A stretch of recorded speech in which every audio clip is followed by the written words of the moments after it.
Dahulu mari bersama-sama puji syukur kehadirat Allah Subhanahu wa taala atas semua limpahan rahmat, taufik, hidayah dan inayahnya. Kita semua oleh Allah Subhanahu wa taala dikehendaki bisa berada di majlis yang mulia ini, di pesantren yang mulia ini, pesantren Al-Quran, bisa menuntut ilmu bersama-sama dengan ikrar alhamdulillahirabbil alamin. Yang kedua kalinya sholawat serta salam mudah-mudahan oleh Allah Subhanahu wa taala selalu diaturkan kehadiran junjungan kita Nabi Agung Nabi Muhammad sallallahu alaihi wasallam. Tak henti-hentinya kita berusaha dalam event kesempatan apapun kita selalu membacakan sholawat kepada Nabi. Harapan besar kita semua mudah-mudahan kita dikenal oleh Rasulullah, kita diakui oleh Rasulullah sebagai umatnya yang nanti benar-benar mendapatkan syafaatul uzma besok pada yaumul qiyamah. Allahumma amin. Hadirin wal hadirat hadani Allah wa iyyakum. Selanjutnya yang pertama, pada malam hari ini acaranya adalah pembukaan kegiatan Madrasah Diniyah Nurul Quran. Jadi pada malam hari ini sah resmi kegiatan-kegiatan yang ada dalam Nurul Quran ini dibuka pada malam hari ini. Maka dari itu mudah-mudahan dengan adanya acara pembukaan ini kegiatan kita semuanya yang ada di Pondok Pesantren Nurul Quran, Madrasah Diniyah Nurul Quran oleh Allah Subhanahu wa taala diberi kelancaran, diberi barokah, hasil mendapatkan ilmu yang manfaat barokah. Allahumma amin. Pulau Tanggeti, tahu bahasa Jawa nggih? Saya tanya, jenengan sedaya niki coba saya tahu yang jenengan semua. Yang anak baru angkat tangan, yang baru saja, yang lama tidak usah. Nek jenengan kepengin mulya barokah manfaat uripe kepenak donya akhirate loro iki bisa kuliah. Nek Rasulullah pun jelas nggih harus wajib. Nggih harus memuliakan orang tua. Benar apa salah kira-kira? Orang yang paling berjasa setelah Rasulullah adalah orang tua dan guru. Punya orang tua semua kan? Alhamdulillah punya. Kan? Jenengan pernah dikandung orang tua 9 bulan. Pernah menjadi anak kecil bayi. Sudah berkali-kali jenengan mimisi orang tua, ngengeni orang tua, nyuci pakaian sampai yang seperti itu. Berjasa atau berjasa? Sampai belum merasakan. Makanya saya sering mengatakan anak sadar menjadi anak ketika anak sudah jadi orang tua. Anak sadar menjadi anak ketika anak sadar sudah menjadi orang tua. Nah ini sana belum sadar. Engkau harus jadi wong tua sampai yang baru sadar. Anak itu sadar menjadi anak ketika anak sudah menjadi orang tua. Sehingga itu bisa jadi wong tua duwe anak, ya Allah. Bengi gak iso turu. Nggih, ngliyep setengah jam anake nangis, timbule ngompol. Nggih, lha kok wis turu anake. Lho anake mung tiga. Wis iso ngrasani rekoso dadi wong tuwa. Nggih, digateni pempes. Engko sekitar 2 jam lagi nangis, timbule njaluk mimi. Nggih kan? Sak sempat layare wong tuwa.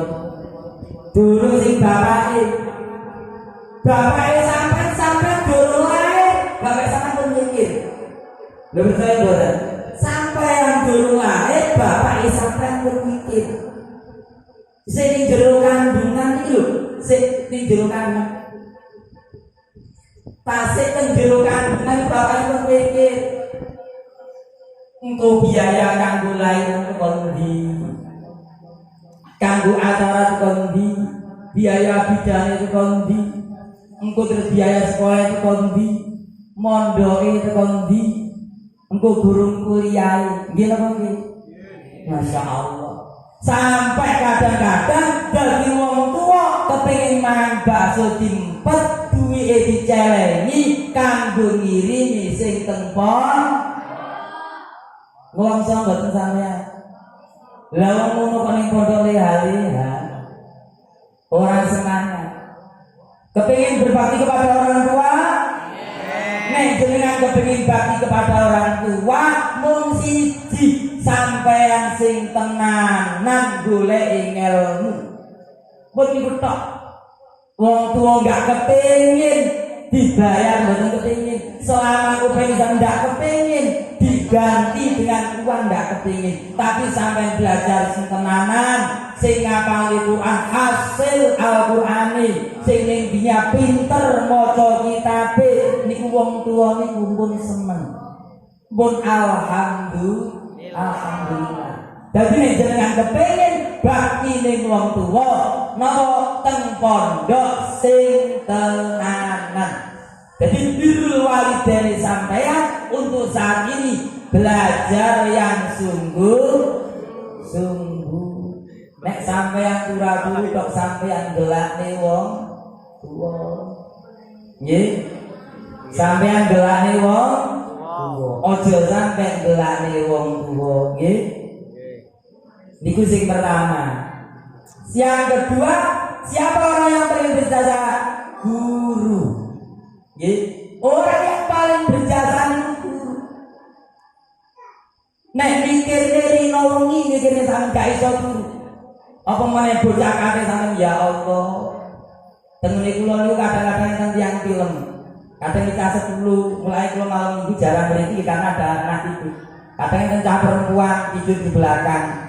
Ada anak 4, yang laki-laki ada sekitar 10. Kula belane kok mboten mriki napa? Krana nyuwun turu. Kula nek wong turu teng mriku kula gak iso turu kula. Sampai mriki mriku kamar cawe itu kula niku teng mriki. Padahal calon juara cawe itu tak parah. Arep ora turu kene ya ora pentek nek kula.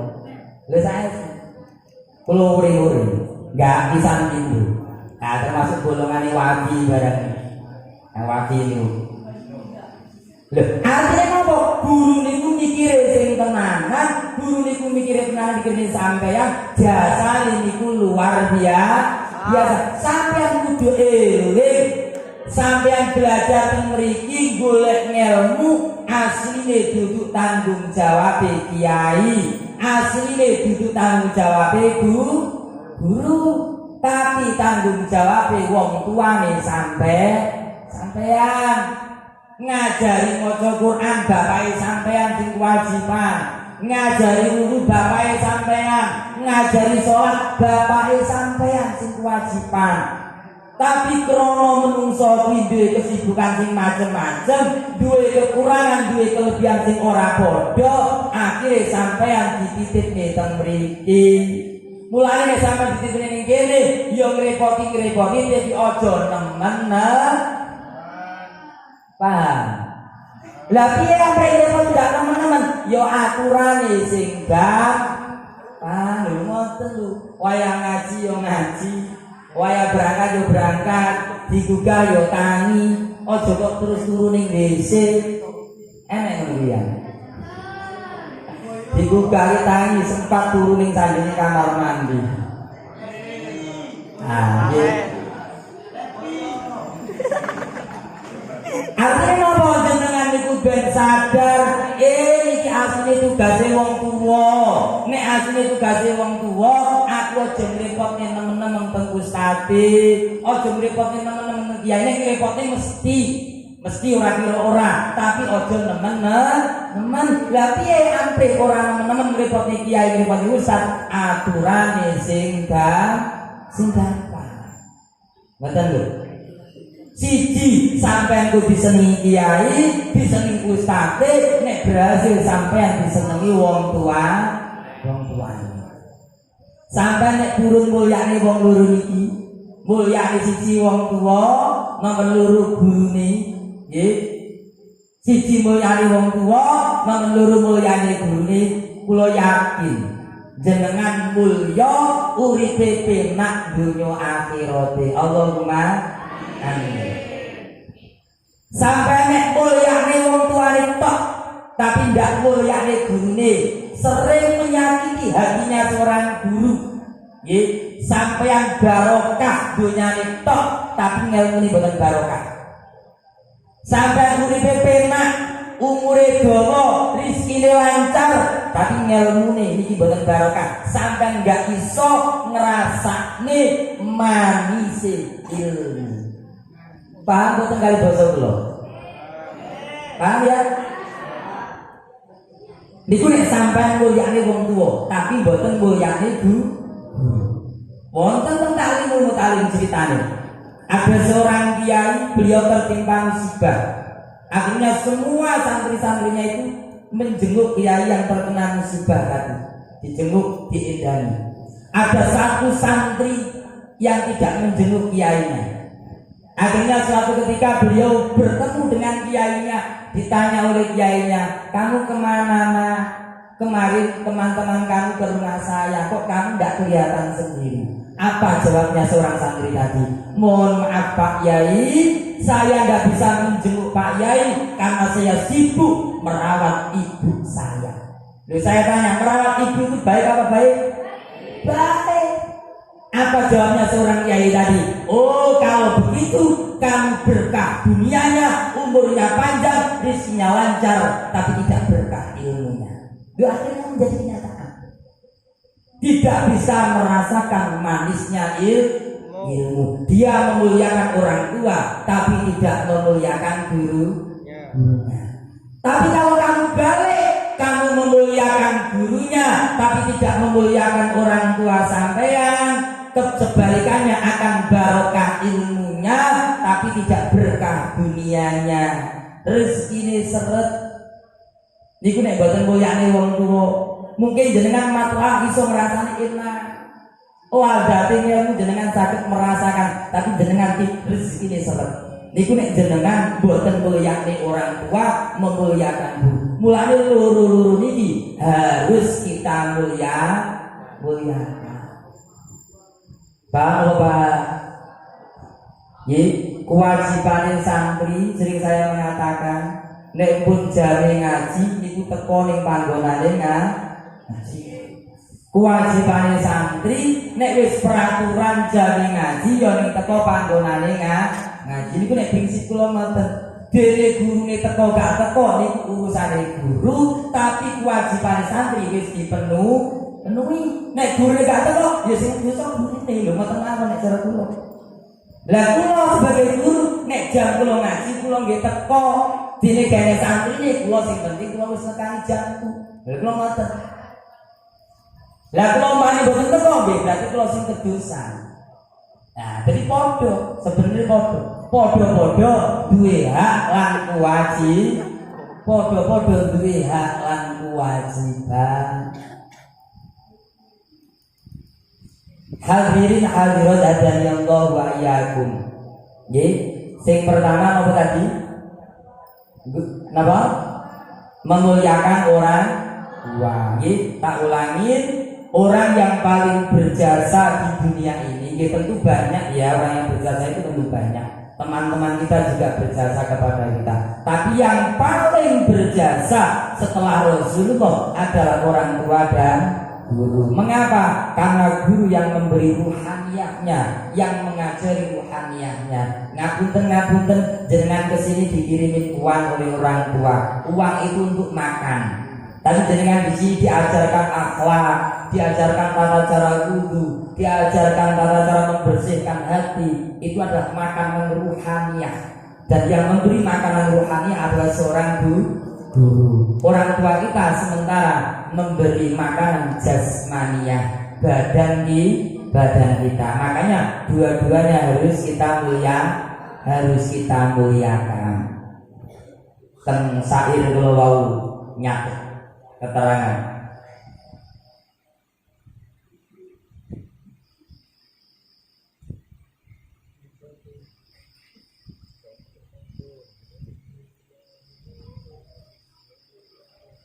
Ngeten iki sama nama di ta'allam falaisal mar'u yuladu aliman walaisa aku ilmin kaman huwa jahilun. Ta'allam belajar sira, belajar sinau ngaji. Falaisa mongko ora ana sapa almar'u wong suwiji iku yuladu den lahirake sapa almarhum aliman alim. Kalian semua belajarlah, tidak ada satupun manusia yang dilahirkan langsung menjadi orang alim. Meskipun anaknya kiai lahir tidak bisa langsung ngalim. Kepengin ngalim ya kudu belajar. Ta'alam falaisal mar'u yuladu aliman. Belajarlah, maka tidak ada satupun orang yang dilahirkan dalam keadaan alim. Sering kami menyampaikan di pondok itu tidak sama dengan di sekolah-sekolah yang lain. Baik itu jenjangnya sampai universitas perkuliahan, tapi tidak sama seperti di pondok pesantren. Mengapa saya mengatakan tidak sama? Banyak perbedaannya. Satu, kalau di pondok itu ada seorang kiainya yang setiap hari mendoakan kita. Yang nomor dua, hubungan antara santri dengan kiai itu terus menerus. Berbeda nyun ngapunten. Sampai dulu yang pernah di SD, SMP mungkin sama sudah lupa dengan guru-gurunya. Tapi kalau di pondok itu terus menerus. Meskipun dia sudah boyong, meskipun dia itu sudah pulang, dia akan terus menjalin ikatan kepada seorang kiainya dengan alma mater pondok pesantrennya. Makanya sering saya menyampaikan, keberhasilan orang yang di pondok pesantren tidak hanya ditunjang oleh akal yang cerdas. Keberhasilan di pondok pesantren itu tidak hanya ditunjang oleh akalnya yang cerdas, tapi yang paling dominan keberhasilan di pondok pesantren itu mentaati peraturan dan taat kepada guru-gurunya. Itu yang paling dominan. Makanya sering saya sampaikan, orang yang di pondok pesantren itu ibaratnya seperti polybag. Tahu polybag? Ada orang yang mau nanam cabai, orang yang mau nanam karet, itu dikasih polybag. Di polybag dulu tanamannya, ya. Setelah nanti sudah umur sekitar 5 bulan, maka polybagnya itu ditanam di kebun. Ada yang di polybag ini baik, subur, ya. Tapi ketika ditanam di kebun, dia menjadi kuntring, bahkan terkadang menjadi mati. Ada yang dulu di polybag baik, ditanam di kebun menjadi baik, banyak. Ada yang di polybag ini kuntring, kurus, banyak penyakitan. Ketika ditanam di kebun menjadi subur. Berarti tidak pasti. Ada ceritanya, termasuk Syekh Zainuddin Lonjaret Nganjuk. Cerita ini mutawatir. Cerita mutawatir itu cerita yang sudah banyak sekali orang yang bercerita. Bahkan cerita ini dibukukan. Kalau mungkin dari anak-anak dulu yang pernah saya kasih buku Istilahul Fuqaha, nah itu ada dalam ceritanya. Mbak Marfu'ah yang punya, tapi dia ngantuk. Ceritanya saya Zainuddin Lonjaret itu dulu, beliau mondoknya itu di langitan. Beliau mondoknya di langitan.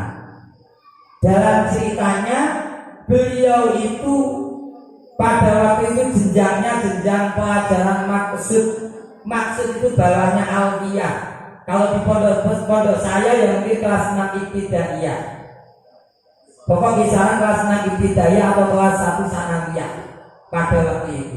Tapi beliau itu takzimnya kepada seorang kiai luar biasa. Sing ini Mbah Zainuddin Loceret ini. Jadi saking takzime Mbah Zainuddin Loceret ini. Niku zaman semonten kan wonten jaran. Mbah Yai niku ngopeni jaran.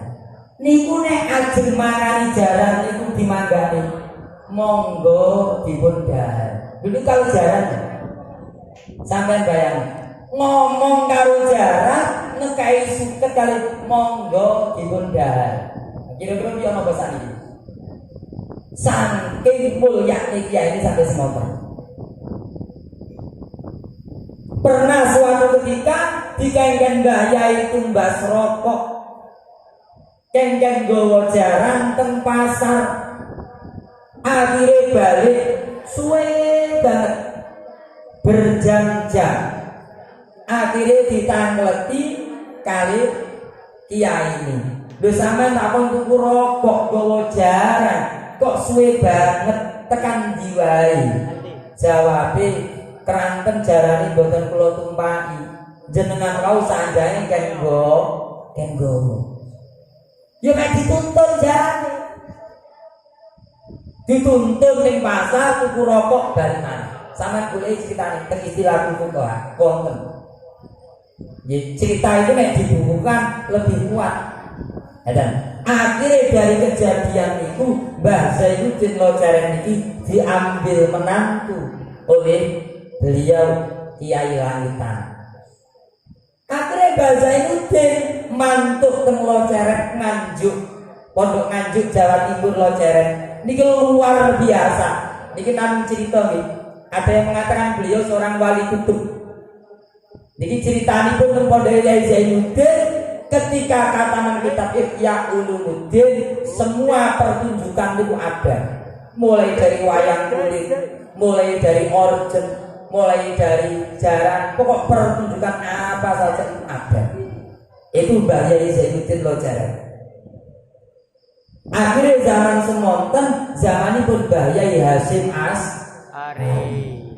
Para kiai-kiai kuwadah niku do laporan teng Mbah Yai Hasyim Asy'ari nek Mbah Yai Zainuddin Loceret iki mengadakan kemungkaran, kemaksiatan yang ada di pondok pesantren.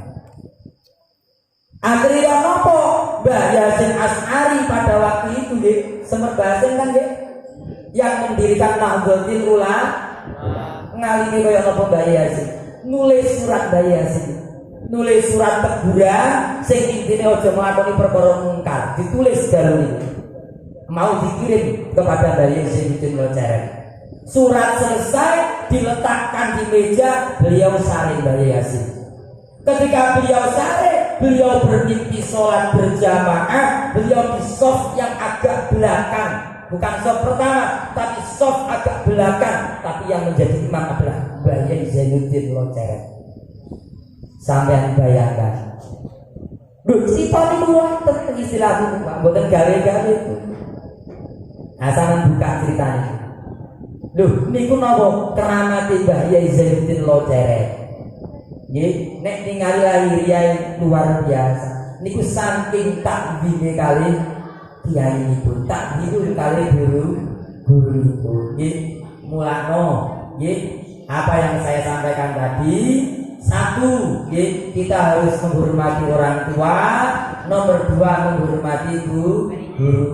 Bagaimana untuk saat ini kita bentuk menghormati orang tua, kita belajar yang sungguh-sungguh di pondok pesantren. Bagaimana kita menghormati guru, mentaati peraturan. Ojo angel-angel nek diatur. Eling niati awake dhewe wonten ing mriki niati tolabul ilmi, ora niat turu, ora niat mangan. Mangan tuh hanya sekedar fasilitas saja, karena manusia tidak mungkin kalau tidak tidur dan tidak makan. Tapi ojo turune karo mangan sing dibanterni, ojo jajan sing dibanterni, tapi belajar sing temenanan. Nek jenengan belajar temenanan, jenengan berhasil, wong tuane seneng, gurune iki melu seneng. Jadi ini siji orang yang paling berjasa setelah Rasulullah siapa? Orang tua dan guru. Namanya orang berjasa, kita harus berusaha untuk mengimbangi, membalas jasa tersebut. Kalau jasa secara total tidak mungkin kita bisa mengimbangi. Paling tidak supaya mereka bangga dengan kita. Terus supaya mereka bangga dengan kita, supaya kita tidak merepotkan seperti tadi yang saya katakan. Jadi ojo angel-angel aturan. Nek wayang ngaji, wayang sekolah, wayang turu guru, wayang turu, wayang ngaji, wayang sekolah. Kadang niku wayang istirahat kangge ngutang. Napa ngutang? Ngobrol. Misalnya kegiatannya sampai jam 10, setengah 11, baru ngobrol karo kancane, akhirnya turune setengah 1. Setelah turune setengah 1, akhirnya napa subuhane bangkong, subuhane kesiangan. Lah itu yang tidak tepat. Ada lagi nek wayah istirahat, wayah ngaji, wayah sekolah, wayah belajar. Ada berapa syaratnya orang mencari ilmu? 6. Apa saja? Zukain ala tanalul ilma illa bisitatin saundi ka'anna jemu hiyadi bayani zukain wajib sirwas tidari wajib roti wajib syari ustari waduli zamani. Pertama Dukain itu maknanya cerdas. Artinya cerdas itu bukan arti cerdas orangnya cerdas, tidak. Artinya cerdas itu akalnya sehat. Itu lebih cerdas itu maksudnya ada akal sehat. Kalau orang gila ya tidak mungkin kan mencari ilmu, maka syaratnya akalnya harus sehat. Pokoknya akalnya sehat, meskipun tidak begitu cerdas, insya Allah bisa. Yang nomor 2 wasbari, sabar.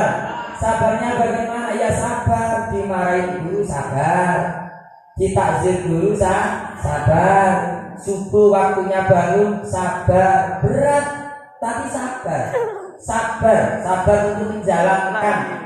Jadi tetap dijalankan, meskipun rasanya pahit, meskipun rasanya tidak enak, itu tetap dijalankan. Bukain wa kirsin. Oh, yang kirsin nomor 2 ya. Kirsin itu senang. Jadi kuncinya harus senang, ditanamkan senang dengan ilmu. Kalau bahasa Jawanya lubo itu senang yang berlebihan, sangat senang dengan ilmu. Itu modal yang paling utama, karena senang itu mengalahkan segala-galanya. Bukain wa kirsin wa tibari wa bugotin, punya sangu tanggungannya orang tua. Nomor 5 wa irsyadi ustadin, petunjuk guru. Jadi mentaati peraturan. Kalau diarahkan manut, diarahkan itu manut. Waktu di zamani lamanya masa. Mungkin itu yang bisa kami sampaikan. Kesimpulannya 1, sampai harus menghormati orang tua. 2, harus menghormati guru. Nomor 3, belajar yang sungguh-sungguh. Ojo gawe jengkel wong. Paham? Ojo gawe loro atine wong. Napa malih sing dilarani niku guru. Cerdas niku penting. sampean cepet hafalan penting, sampean paham kitab penting, tapi itu tidak menjamin. Mulane kula contone kali contone Mbah Yai Zainuddin lo ceret niku wau.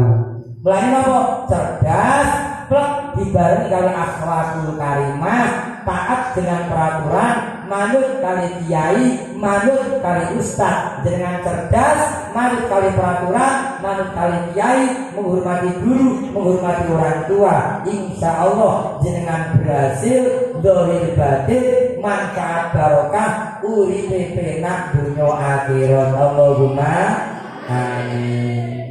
Mungkin itu yang bisa kami sampaikan. Mudah-mudahan sedikit yang bisa kami sampaikan.